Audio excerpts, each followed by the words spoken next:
Et si je vous disais que toute notre technologie moderne, de nos smartphones à nos voitures électriques, eh bien tout ça a commencé avec une simple dispute scientifique à propos de cuisses de grenouilles? Si, c'est une histoire assez incroyable, et au cœur de tout ça, il y a un homme. Alors, qui est-il, cet homme au cœur de la révolution électrique? Faisons connaissance avec Alessandro Volta. À son époque, c'était une véritable star de la physique. Le voilà. Né en 1745 dans une famille aristocratique en Italie, Volta était un physicien brillant, un professeur qui a passé quasiment 40 ans à enseigner. Il faut vraiment se remettre dans le contexte de l'époque, hein. Pour eux, l'électricité c'était encore une force mystérieuse, une sorte de magie que les plus grands esprits essayaient désespérément de comprendre et surtout de maîtriser. Et c'est là que notre histoire prend un tournant, disons, inattendu. Parce que l'invention qui allait électrifier le monde n'est pas sortie d'une formule mathématique complexe. Non, elle est née d'une querelle scientifique pour le moins visqueuse. Tout commence en 1780. Un autre savant italien, Luigi Galvani, fait une observation complètement stupéfiante. Il remarque que les pattes d'une grenouille morte se contractent, elles bougent toutes seules si on les touche avec deux métaux différents. Pour lui, la conclusion est claire. Les animaux doivent posséder leur propre électricité animale, une sorte de force vitale.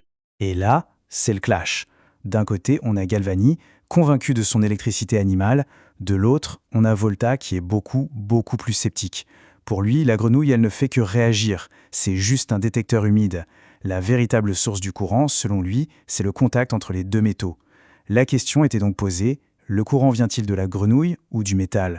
Face à cette impasse, Volta va imaginer une expérience d'une simplicité et d'une élégance folle pour trancher le débat, une bonne fois pour toutes. Son idée est géniale. Pour prouver qu'il a raison, il doit démontrer que le phénomène se produit sans aucune partie d'animal. Alors qu'est-ce qu'il fait? Il retire la patte de grenouille et la remplace par un simple morceau de carton imbibé d'eau salée. Et le résultat est sans appel. Un courant électrique est toujours là. La source n'était donc pas biologique. Point final. Volta a donc prouvé d'où venait l'électricité. Mais ça ne lui suffit pas. Sa nouvelle obsession, c'est comment rendre ce courant plus fort et surtout continu. Et c'est là qu'il va avoir un véritable coup de génie. Son raisonnement est d'une logique implacable. Il se dit « Ok, si une paire de disques de zinc et d'argent produit un petit courant, alors si j'en empile plusieurs, logiquement, leur force devrait s'additionner. » L'idée de la pile venait de naître, tout simplement à partir d'un empilement pour multiplier la puissance. Et en 1800, il présente son invention au monde entier, la pile voltaïque. Une colonne de paires de disques de zinc et d'argent séparées par du carton mouillé.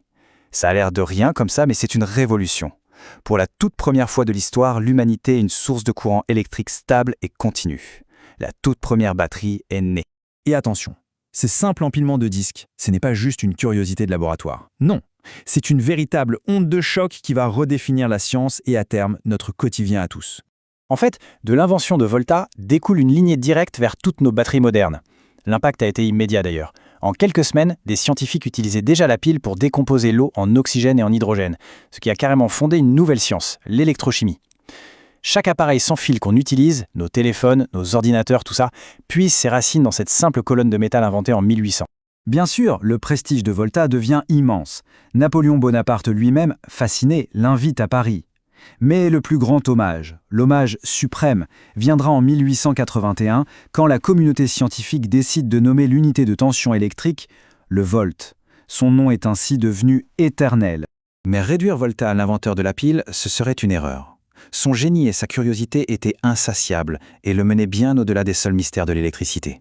Figurez-vous qu'avant même toute cette histoire de pile, en 1776, en se baladant dans des marais, il a remarqué des bulles de gaz qui s'échappaient de la vase. En les étudiant, il est devenu le premier à isoler le méthane, qu'il a appelé, de façon assez poétique, l'air inflammable des marais. L'histoire de Volta finalement nous montre comment une observation attentive et le courage de remettre en question les idées établies peuvent changer le monde. Et ça nous laisse avec une question. Si on est passé d'une grenouille qui tressaille à un monde entièrement électrique, quelle simple observation, faite aujourd'hui, pourrait bien déclencher la prochaine grande révolution ?